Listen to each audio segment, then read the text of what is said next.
नमस्कार साथियों, good morning सभी को। प्रिय विद्यार्थियों, अर्थव्यवस्था, ठीक है, अर्थव्यवस्था, भारत की अर्थव्यवस्था का पहला टॉपिक आज हम शुरुआत करेंगे। ठीक है, पहला टॉपिक क्या है आपका?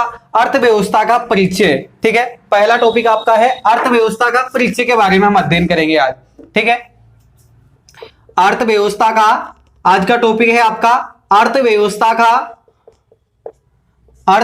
का परिचय। ठीक है, अर्थव्यवस्था का जो परिचय जो टॉपिक है, इसके अंदर जितने भी टॉपिक है उनके बारे में हम अध्ययन करेंगे। ठीक है, मैंने आपको टॉपिक लिखवा दिए थे, 21 या 22 टॉपिक थे इसके। ठीक है, इसका पहला टॉपिक क्या है? निराशाजनक विज्ञान। कैसे कहा जाता है अर्थशास्त्र को? ठीक है, पहला टॉपिक क्या है? निराशाजनक। ठीक है, निराशाजनक जो विज्ञान है वो अर्थशास्त्र को क्यों कहा जाता है, इसके बारे में हम यहां पर अध्ययन करेंगे। ठीक है, सबसे पहले हम बात करेंगे कि जो अर्थशास्त्र है, यानी कि जो अर्थव्यवस्था है, उसको निराशाजनक विज्ञान क्यों कहा गया है, इसके बारे में हम यहां पर बात करेंगे। ठीक है, देखिए साथियों, सबसे पहले अगर हम बात करें कि द्रोणा या तिरछा विज्ञान, यानी कि पुअर विज्ञान, यानी कि गरीब विज्ञान जो कहा गया है, वो किसको कहा गया है? अर्थशास्त्र को कहा गया है। मतलब असफल विज्ञान के नाम से भी इसको जाना जाता है। अर्थशास्त्र को किन किन नामों से जाना जाता है? पहला आपका द्रोण, लिख लीजिएगा, द्रोण। ठीक है, उसके बाद में तिरछा। ठीक है, इसके बाद में क्या है?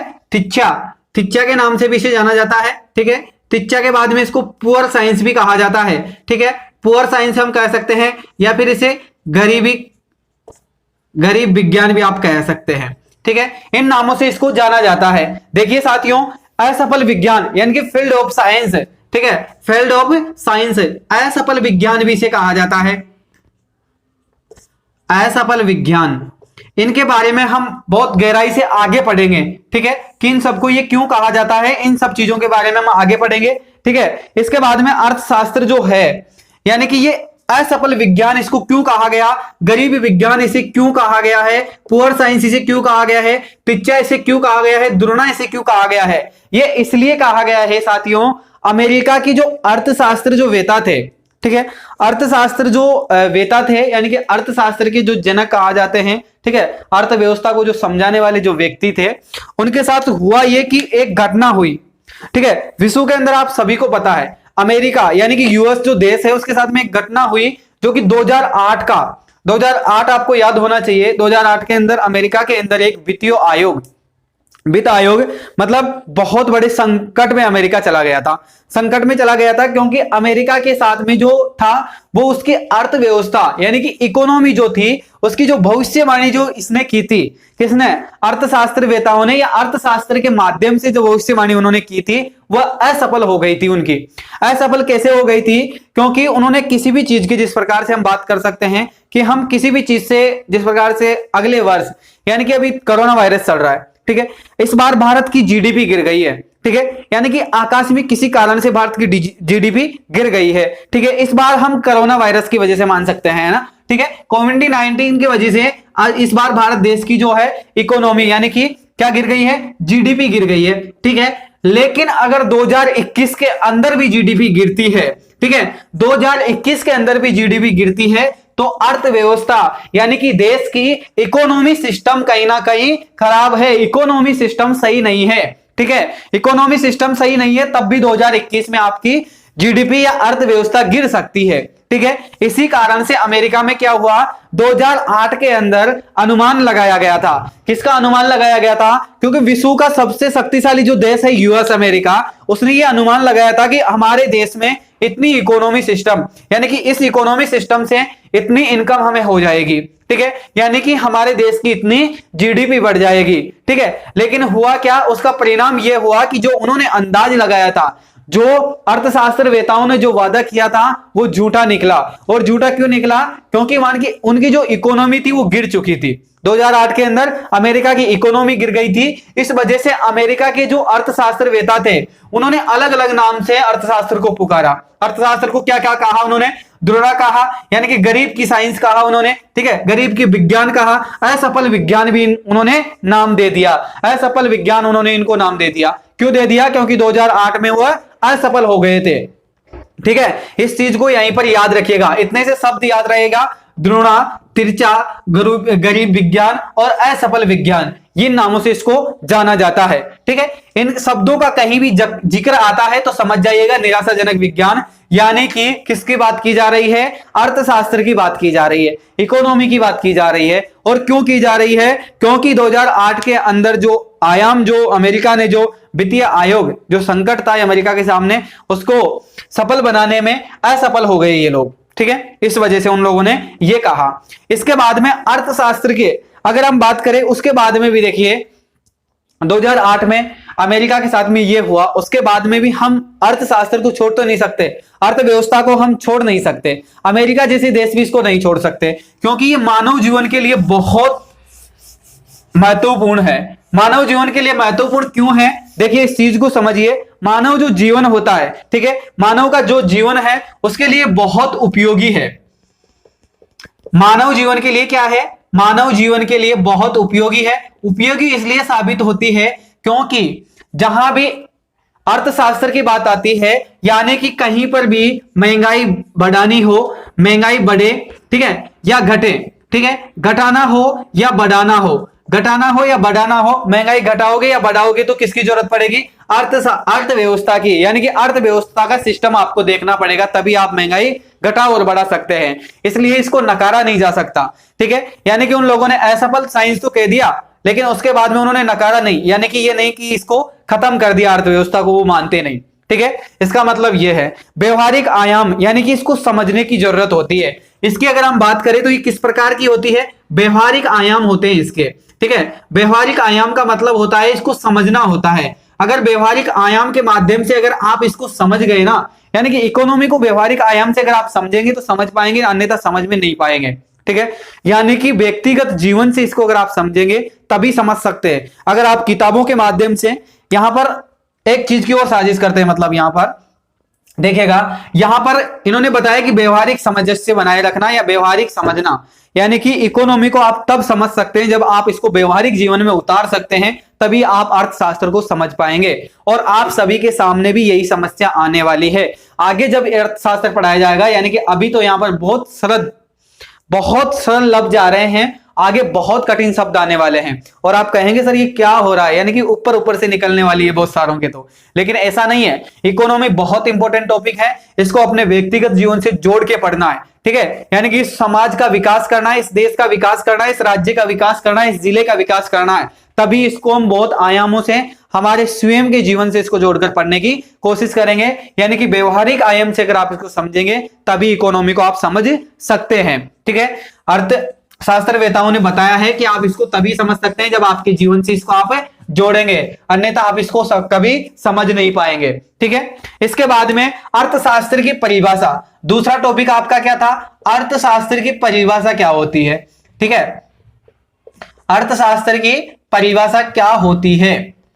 अर्थशास्त्र की परिभाषा से संबंध में यहां पर आपको अर्थशास्त्र की परिभाषा नहीं बताऊंगा। ठीक है, अर्थशास्त्र के जो परिभाषा के जो आयाम है ना, वो मैं आपको समझाऊंगा, क्योंकि परिभाषा छोटी सी होती है लेकिन परिभाषा से काम नहीं चलेगा। यहां पर देखिएगा, अर्थशास्त्र की परिभाषा की अगर हम बात करें तो जो मानव जीवन की जो आर्थिक गतिविधियां होती है ना, मानव जीवन की क्या होती है, मानव जीवन की आर्थिक गतिविधियां, आर्थिक गतिविधियों से संबंध क्या है, देखिएगा, गतिविधियां, मानव जीवन के आर्थिक गतिविधियों से संबंध क्या है, किसी भी चीज का उत्पादन करना, किसी भी चीज का उत्पादन करना, उसको बेचना यानी कि विक्रय करना, ठीक है, विक्रय करना, उसको खरीदना, ठीक है, उसको खरीदना और उसको क्या करना, वितरण कर देना, यानी कि उसको बांटना। ठीक है, यही चीज क्या होती है, मुख्य गतिविधियां होती है। मानव की जो आर्थिक गतिविधियां होती है यही होती है। मानव किसी चीज का क्या करता है, उत्पादित करता है, किसी भी चीज को उत्पादन करता है, उसके बाद में उसको बेचता है, उसके बाद में उसको उपभोक्ता दूसरा व्यक्ति आकर उसको खरीदता है, खरीदने के बाद व्यापारी उसका क्या करता है, वितरण करता है, यानी कि बांटता है। उसी को क्या कहते हैं, मानव की आर्थिक गतिविधियां ही क्या कहलाती है, अर्थशास्त्र की परिभाषा कहलाती है। अर्थशास्त्र की परिभाषा हम कई तरीके से बता सकते हैं। इसको साधारण भाषा में आप समझेंगे तो मानव द्वारा जो आर्थिक क्रियाकलाप किए जाते हैं, आर्थिक क्रियाकलाप के जितने भी आयाम होते हैं, यानी कि आप कोई बिजनेस ले सकते हैं, आप किसी भी वस्तु का उत्पादन ले सकते हैं, आप व्यापार ले सकते हैं, जो भी आप कार्य करते हैं, आपके जीवन में जो भी कार्य करते हैं, उससे क्या, किससे तात्पर्य है? आर्थिक विकास से, आर्थिक गतिविधियों से। ठीक है, तो मानव जीवन की जो आर्थिक गतिविधियां होती है, यानी कि इकोनॉमी को बढ़ाने के लिए ही होती है सब, तो इसको क्या कहा जाता है? अर्थशास्त्र कहा जाता है। ठीक है, उसके बाद में अगर हम बात करें कि क्या होती है, उसके बाद में दूसरे संदर्भ में अगर हम इसे समझे तो संसाधनों का उपयोग, संसाधनों का उपयोग जो हम करते हैं ना, संसाधनों का उपयोग या उसका वितरण करना, संसाधनों का उपयोग व वितरण करना। ठीक है, संसाधनों का उपयोग व वितरण करना, यानी कि संसाधनों को किसी भी प्रकार से, अभी प्रकृति है, ठीक है, प्रकृति ने हमें पेड़ दिया है, वनस्पति दी है, वनस्पति को हम जाकर जंगलों में जाकर काटेंगे। ठीक है, जंगलों में जाकर उसे व्यक्ति काटेगा, उसके बाद में व्यक्ति उसका काम करेगा। यानी कि जैसे आपका ये लकड़ी है, ठीक है, लकड़ी ये जंगल से आई है, उसके बाद में उसने इसका डस्टर बनाया है। ठीक है, डस्टर इस इसको मिटाने के लिए बनाया है। ठीक है, मिटाने के लिए बनाया है, तो ये 5 रुपए की बिकी है। ठीक है, 5 रुपए की आई है, तो मतलब कहां से? प्रकृति ने इसको दिया है, उसके बाद में मानव ने क्या किया? इस संसाधन का उपयोग किया है ना। ठीक है ना, इस चीज को यहां तक पहुंचने में देखिएगा, यही चीज को समझ जाइएगा। इस उदाहरण से आप अगर इसको समझ पाए तो समझ जाएंगे। देखिएगा, एक व्यक्ति है, जंगल में जाता है लकड़ी काटने, जंगल से लकड़ी काट कर लाता है, उसके बाद में वो किसको बेचता है? व्यापारी को बेच देता है। व्यापारी से इसको कौन लाता है? जिसको अपन खाती बोलते हैं, बड़ाई बोलते हैं, जो लकड़ी का काम करता है, वो व्यक्ति वहां से उसको खरीदेगा उस व्यक्ति से। यानी कि उस व्यक्ति ने उससे खरीदा, उसके बाद में वो इसका एक उत्पादन बना देता है, यानी कि एक उत्पाद कर दिया इसका उत्पाद, यानी कि उस लकड़ी को, इतनी बड़ी लकड़ी को किसमें कन्वर्ट कर दिया उसने? एक डस्टर बना दिया। अब इस डस्टर की कीमत कितनी हो गई? 5 रुपए या 10 रुपए इसकी मार्केट में वितरण हो गया। मतलब मार्केट में 5 रुपए में या 10 रुपए में चीज आ गई। वहां से कोई व्यक्ति गया, दुकानदार गए या व्यापारी गया, वो वहां पर इतने सारे उसने बनाए कि उन्होंने बहुत सारी संख्या में इसको बनाया। ऐसा तो है नहीं कि उन्होंने एक ही बनाया है, ऐसा नहीं है, उन्होंने बहुत सारी संख्या में बनाया। बहुत सारी संख्या में बनाया तो दुकानदार गया या व्यापारी उसके पास गया, तो वो उसको वहां से खरीद कर लाया। यानी कि इन सबको वो बहुत सारे को खरीद कर लाया, वहां से बहुत सारी चीजों को वो खरीद कर लाया। तो उसके बाद में क्या हुआ? दुकानदार से कौन लेने गया? दुकानदार से मैं इसको खरीदने गया। ठीक है, मैं दुकानदार से इसको लेने गया, तो मैं इसका क्या देकर आया हूं? इसका बजट देकर आया हूं, यानी कि अर्थशास्त्र इसी को कहते हैं। यानी कि मैं इसका क्या देकर आया हूं? उसे पैसे देकर आया हूं।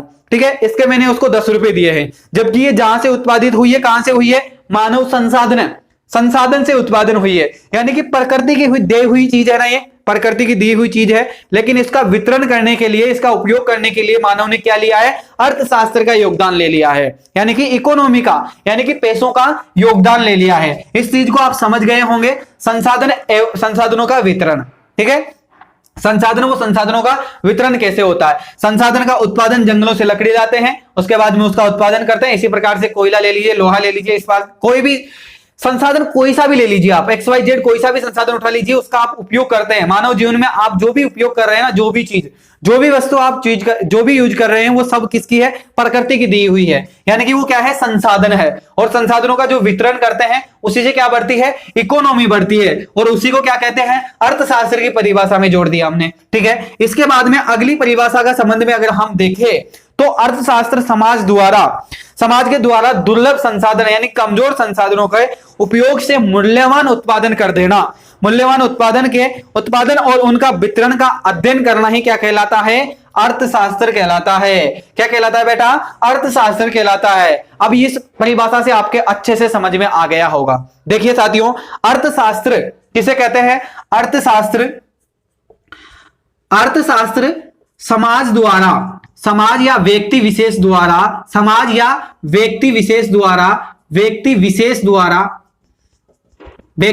द्वारा प्रकृति की किसी भी किसी भी वस्तु को दुर्लभ वस्तु का यहां पर प्रयोग किया गया है। दुर्लभ वस्तु यानी कमजोर चीज का, यानी कि अभी मैं उदाहरण देके समझाऊंगा। दुर्लभ वस्तु को एक मूल्यवान वस्तु में परिवर्तन कर देना, एक मूल्यवान वस्तु में परिवर्तन कर देना ही क्या कहलाती है? एक मूल्यवान वस्तु में परिवर्तन कर देना और उसका क्या कर देना, वितरण कर देना, यानी कि उसको बांट देना, उसका व्यापार कर देना, वितरण करना ही क्या कहलाती है, अर्थशास्त्र कहलाता है बेटा। क्या कहलाता है, अर्थशास्त्र कहलाता है। ठीक है, अर्थशास्त्र कहलाता है। इस परिभाषा से आपके कुछ समझ में आया या नहीं, देखिएगा इसको आप समझिएगा उदाहरण के माध्यम से। अर्थशास्त्र किसे कहते हैं, अर्थशास्त्र समाज का कोई भी व्यक्ति विशेष गया किसी भी संसाधन यानी कि प्रकृति का कोई भी दुर्लभ यानी कमजोर संसाधन से एक मूल्यवान वस्तु उसने बना दी।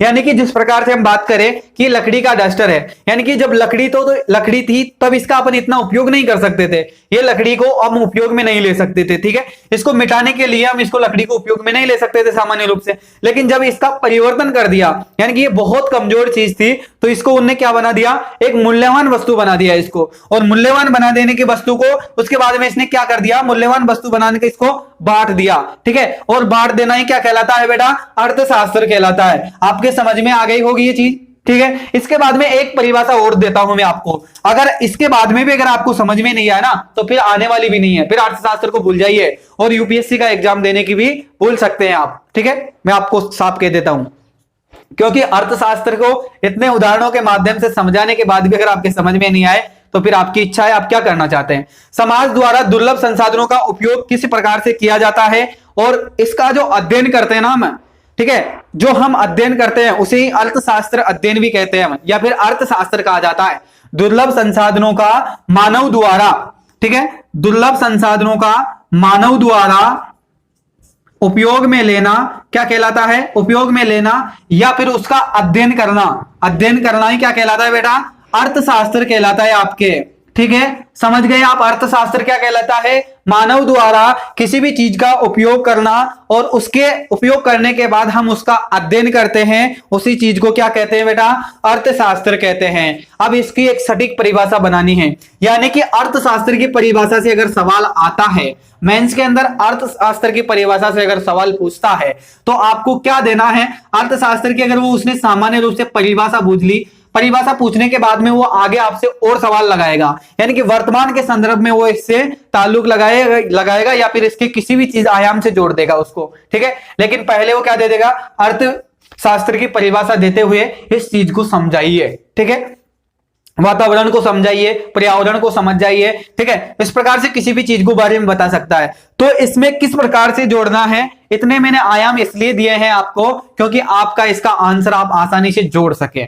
आसानी से कैसे जोड़ना है, देखिए बेटा, मानव आर्थिक गतिविधियां, मानव द्वारा कोई भी गतिविधि की जाती है। ठीक है, किसी भी प्रकार की कोई भी गतिविधि की जा सकती है मानव द्वारा, है ना, यानी कि अर्थशास्त्र पैसा कमाने के लिए कोई भी कार्य किया जा सकता है, किसी भी प्राकृतिक संसाधन का किसी भी प्रकार से हम उपयोग कर सकते हैं। ठीक है, और उससे हमारी जीविका चला सकते हैं, तो यही क्या कहलाती है, अर्थशास्त्र कहलाती है बेटा। पहली साधारण परिभाषा तो ये हो गई इसकी। उसके बाद में दूसरी परिभाषा क्या कहलाई, संसाधनों का वितरण, यानी कि संसाधनों को एक जगह करना और उसको बांट देना ही क्या कहलाता है, वो भी इकोनॉमी का पार्ट है बेटा, अर्थशास्त्र में भी वो आता है। ठीक है, उसके बाद में अर्थशास्त्र के समाज के किसी व्यक्ति विशेष के द्वारा किसी भी चीज को यानी कमजोर चीज को मूल्यवान बना देना किसी वस्तु को, वो क्या कहलाती है, वो भी अर्थशास्त्र कहलाती है बेटा। और दुर्लभ मानव द्वारा, दुर्लभ संसाधन का मानव द्वारा उपयोग किया जाना, किसी भी कमजोर वस्तु का किसी भी कमजोर संसाधन का मानव द्वारा उपयोग किया जाने के बाद में उसे मूल्यवान बनाकर उसका विवरण यानी कि उसका वितरण कर दिया जाए, और उस वितरण का विवरण को अगर हम अध्ययन करते हैं तो उसको क्या कहा जाता है बेटा, अर्थशास्त्र का अध्ययन कहलाती है वो चीज। अर्थशास्त्र का क्या कहलाती है बेटा, अध्ययन कहलाती है वो चीज। ठीक है, आपके समझ में आ गई या नहीं। सबसे पहले आप सभी जो भी विद्यार्थी क्लास ले रहा है वो अपना नाम कमेंट करें, ठीक है, ताकि आप सबका पता चले कम से कम कि आप में से कौन क्लास लेता है या कौन नहीं है। ठीक है, चलिएगा आगे हम बात करेंगे, अर्थशास्त्र की परिभाषा हो गई। ठीक है, ठीक है बेटा, इसके बाद में अगला टॉपिक आपका विशिष्ट एवं समिष्ट। ये क्या चीज है, विशिष्ट और समिष्ट क्या चीज है बेटा, इसको हम समझेंगे। देखिए, महामंदी के उपरांत, ये उस समय की बात है कि 1930 के अंदर, 1930 के अंदर आपको पता है भारत की जो दशा है वो बहुत बुरी हो चुकी थी।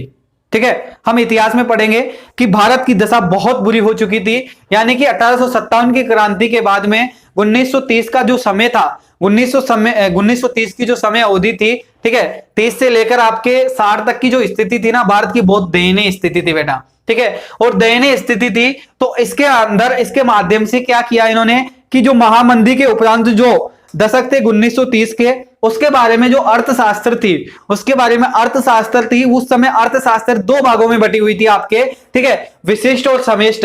यानी कि इसका मतलब होता है कि निष्कर्ष, किसी भी चीज का निष्कर्ष कैसे निकालते हैं, ठीक है। तो देखिए बेटा, किसी भी चीज का निष्कर्ष निकालने से ताल्लुक है कि जो महामंदी कौन सी, महामंदी के दौरान, महामंदी कौन सी बेटा,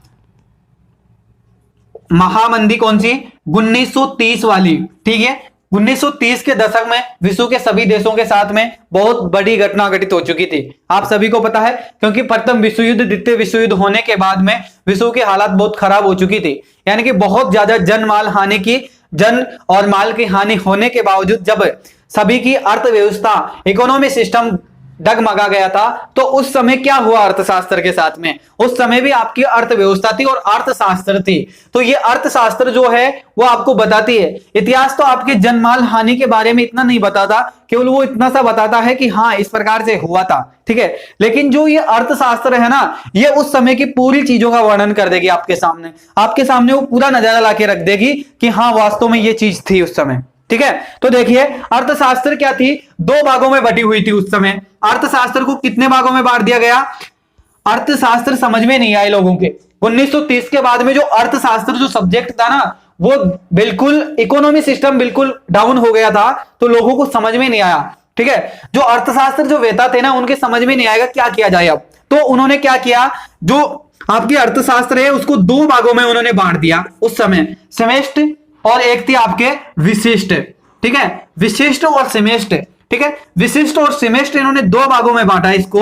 दो भागों में क्यों बांटा बेटा इसको, देखिएगा, यानी कि माइक्रो एंड माइक्रो इकोनॉमी, दो भागों में इन्होंने बांट दिया।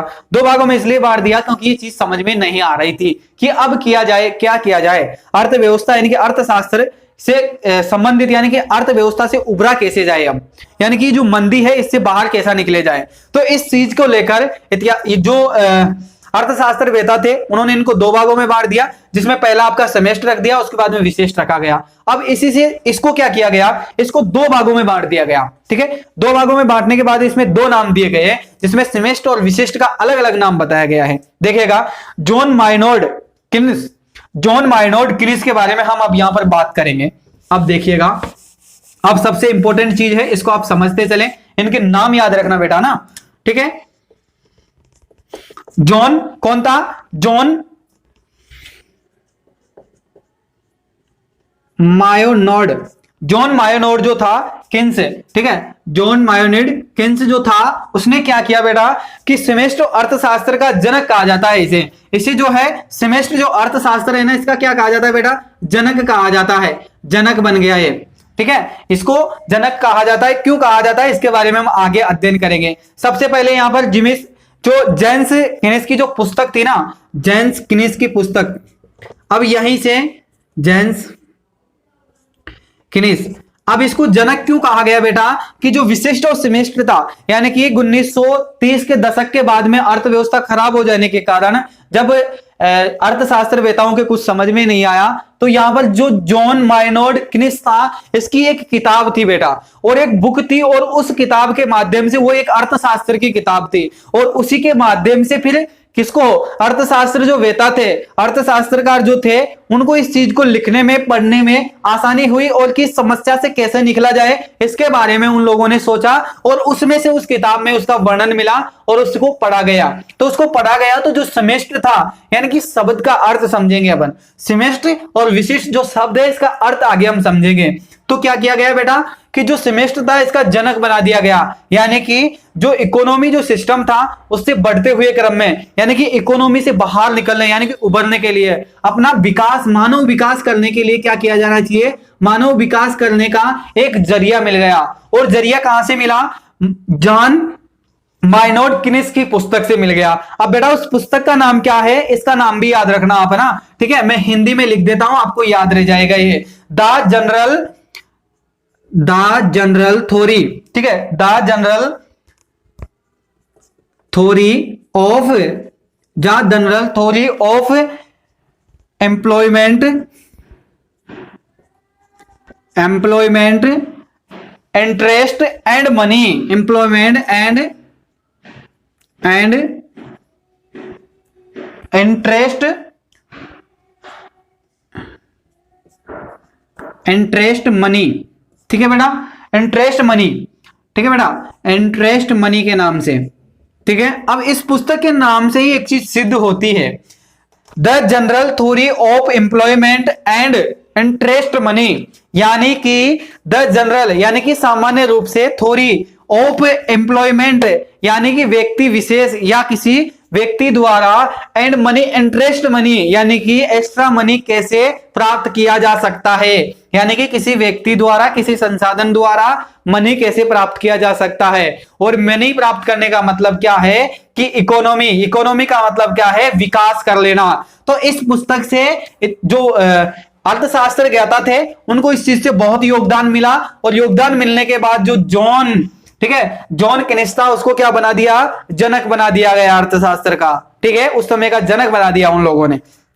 अब देखिएगा, जो कि इसकी बात करें तो ये कब की प्रकाशित थी बेटा, 1936 में, ठीक है। इस पुस्तक को कब पढ़ा गया था, 1936 के अंदर। 1930 की हालात तो वो थी सही, उसके बाद में 6 साल बाद में इस पुस्तक से कोई समस्या का समाधान निकला, ठीक है। और समस्या का समाधान क्या निकला उसके बारे में हम आगे पढ़ते हैं। देखो देखो सेमेस्टर जो अर्थशास्त्र है ना, अब देखिएगा, सेमेस्टर जो अर्थशास्त्र है, सेमेस्टर अर्थशास्त्र का मतलब क्या होता है, एक चीज को समझना है यहां पर, सेमेस्टर अर्थशास्त्र जंगल, जंगल, ठीक है, यानी कि ज्योग्राफी नहीं पढ़ा रहा। और इसके बाद में आप विशिष्ट का मतलब समझ जाइएगा। विशिष्ट का मतलब क्या होता है, विशिष्ट अर्थशास्त्र का मतलब बेटा क्या होता है, पेड़, ट्री, ठीक है ना, ट्री और ये जंगल, यानी कि पेड़ और ट्री से क्या संबंध है। देखिएगा, इन दो शब्दों से आपको एक चीज सिद्ध करनी होगी, और यही लॉजिक है अगर आप इसको समझना चाहते हैं तो। सेमेस्टर और विशिष्ट की जो परिभाषा है, इसको समझाने के लिए मैंने आपको दो शब्द आपके सामने यूज किया है, पहला आपका जंगल है और दूसरा पेड़ है। सेमेस्टर अर्थशास्त्र का मतलब होता है जंगल, यानी कि विस्तार किसी भी चीज का, ठीक है, विस्तार से किसी भी चीज का अध्ययन करना, विस्तार से किसी भी चीज को जानना क्या कहलाता है, सेमेस्टर कहलाता है। और जो विशिष्ट है ना, उस अर्थशास्त्र, विशिष्ट का मतलब पेड़, यानी कि जंगल में बहुत सारे पौधे होते हैं, बहुत सारे पेड़ होते हैं, लेकिन पूरे जंगल का जो अध्ययन करेंगे ना, उसको क्या कह देंगे, सेमेस्टर कह देंगे। यानी कि सेमेस्टर का मतलब बहुत बड़ा, और विशिष्ट का अर्थशास्त्र का मतलब पेड़।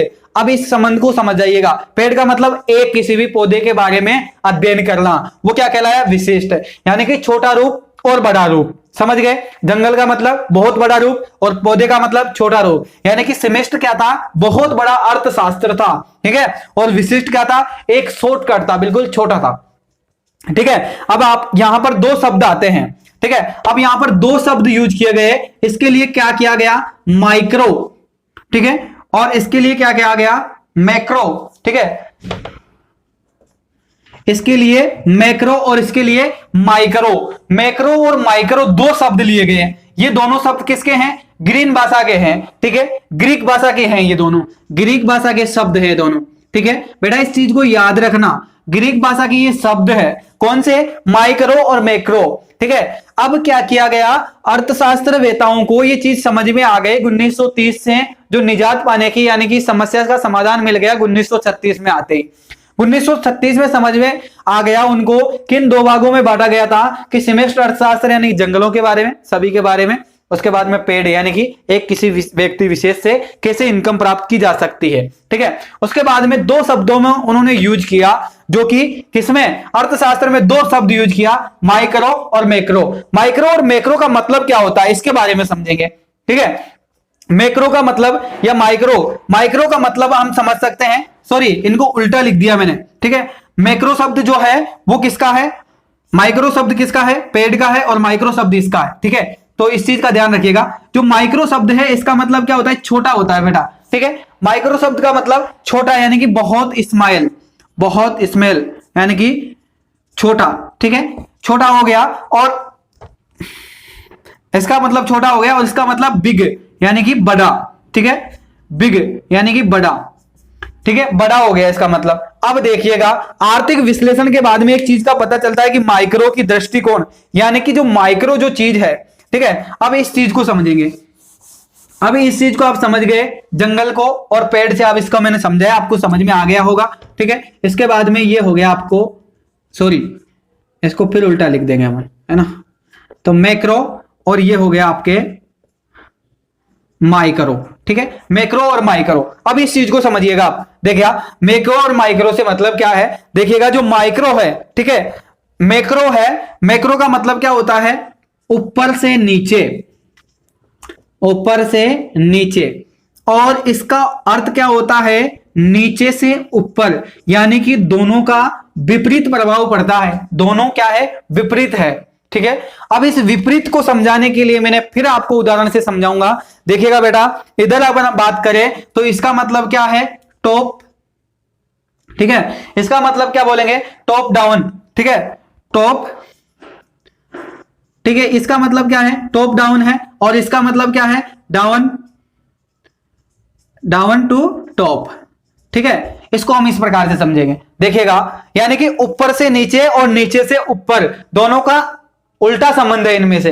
अब उल्टा संबंध को हम कैसे समझेंगे, देखिएगा दोनों क्या है, एक दूसरे पर निर्भर तो रहती है, लेकिन क्या होता है कि मुद्रा स्फीति यानी कि बढ़ जाती है या घट जाती है। अब इसको समझने के लिए क्या करें, देखिएगा माइक्रो जो प्रभाव है, इसका मतलब क्या होता है, नीचे से ऊपर का मतलब आप समझ गए, नहीं समझे होंगे। इसका मतलब यह होता है कि जो कच्चा माल जो उत्पादित होता है ना, कच्चा माल जो उत्पादित होता है, यानी कि इसको एक उदाहरण के माध्यम से मैं आपको समझा देता हूं। देखिएगा कच्चे माल के चक्कर में मत पड़िए, आपको समझ में नहीं आएगा। देखिए कच्चे माल का मूल्य उत्पादित बढ़ा देना, यानी कि कोई भी किसान व्यक्ति है, देखिएगा किसान व्यक्ति गेहूं उत्पादन कर रहा है खेत में, ठीक है, गेहूं उत्पादन करने के बाद में उसके क्या किया गया, वो बाजार में बेच दिया उसे, ठीक है, उसको क्या कहा गया, विशिष्ट, यानी कि एक व्यक्ति द्वारा क्या किया गया, विशिष्ट यानी जंगल, जंगल नहीं, विशिष्ट का मतलब होता है पेड़, यानी कि एक व्यक्ति द्वारा उत्पादित किया गया और एक व्यक्ति द्वारा उसको क्या किया गया, बेचा गया। समझ में आ गया, बेचा गया, तो क्यों बेचा गया, बेचने का मतलब क्या हुआ कि यहां पर कच्चे माल का क्या बढ़ा दिया गया, मूल्य बढ़ा दिया गया। जब उसको बेचा गया तो क्या कर लिया गया, कच्चे मूल्य का यानी कि कच्चे माल का मूल्य बढ़ा दिया गया, यानी कि मुद्रास्फीति बढ़ा दी गई, ठीक है। अब माइक्रो का मतलब समझिएगा, अब माइक्रो का मतलब क्या हुआ बेटा, मैक्रो का मतलब, सॉरी मैक्रो का मतलब समझिएगा बेटा, तो मैक्रो का मतलब क्या हुआ कि जब वही किसान जब गेहूं बोएगा तो वो वापस लेने आएगा, ठीक है, वापस गेहूं क्या लेने आएगा, वापस गेहूं लेने आएगा कि नहीं आएगा, आएगा ना, क्योंकि उसको गेहूं बोना है, तो वो उसी मूल्य को क्या कर देंगे, बढ़ाकर दे देंगे। बढ़ाकर दे देने का मतलब क्या हुआ कि उसको जो गेहूं वो 20 रुपए किलो में बेच के गया था, उसको उगाने के लिए 80 रुपए किलो में गेहूं मिलेंगे। यानी कि ये जो 20 रुपए हैं वो किसके लिए था, ये 20 रुपए किसके लिए था, सभी व्यक्तियों के लिए, यानी कि सभी व्यक्तियों के गेहूं क्या करे, कितने रुपए किलो में खरीदे गए थे, 20 रुपए किलो में खरीदे गए थे।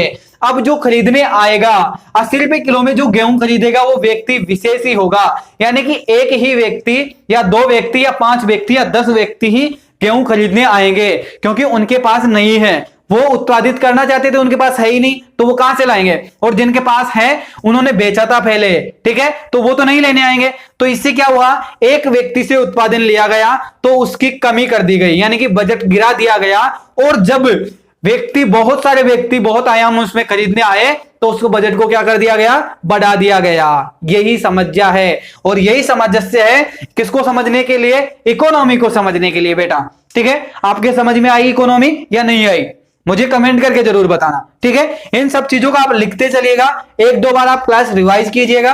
वैसे मैं बहुत साधारण लैंग्वेज में पढ़ा रहा हूं आपको, इससे साधारण लैंग्वेज में आप कभी इकोनॉमी पढ़ ही नहीं सकते, इससे साधारण लैंग्वेज में कोई आपको पढ़ा भी नहीं सकता, और शायद हो भी नहीं सकता कि इतनी साधारण लैंग्वेज में कोई आपको पढ़ाए, ठीक है। देखिएगा इसके बाद में माइक्रो सिद्धांत जो होता है वो मूल्यों का उत्पादन करता है, मूल्यों का उत्पादन यानी कि मूल्यों के बारे में वो मूल्यों का जन्म करता है। और जो मैक्रो होता है वो उद्भव यानी कि प्रयोग में लेता है, उस सिद्धांत को क्या करता है, वो एम्प्लॉयमेंट करता है, यानी कि उसी का वो उपयोग करने लग जाता है। और इन दोनों क्या होते हैं, ये दोनों अकॉर्डिंग होते हैं, एक दूसरे के क्या होते हैं, पक्षी और विपक्षी होते हैं। इस प्रकार से समझिएगा, यानी कि ये एक दूसरे के क्या होते हैं, दुश्मन होते हैं, पक्षी और विपक्षी होते हैं दोनों के, ठीक है। लेकिन क्या होता है, ये दोनों एक दूसरे पर निर्भर होते हैं। कैसे होते हैं निर्भर बेटा, निर्भर इसलिए होते हैं क्योंकि अगर कोई व्यक्ति कच्चा माल उत्पादित ही नहीं करेगा तो लेने वाला क्या लेगा, यानी कि बेचने वाला क्या बेचेगा। यानी कि अगर हम बात करें तो माइक्रो अगर कच्चा माल उत्पादित ही नहीं करेगा तो मैक्रो किसको बेचेगा, मैक्रो कैसे मूल्य बढ़ाएगा, ठीक है। तो इस प्रकार से ये क्या होता है, एक दूसरे के ऊपर निर्भर होते हैं, ठीक है बेटा। इसके बाद में अगली क्लास आपको अर्थशास्त्र क्या है इसके बारे में समझेंगे अगली क्लास में, ठीक है। और तब तक के लिए जय हिंद जय भारत। गला खराब हो गया साथियों, ठीक है, तो चलते हैं।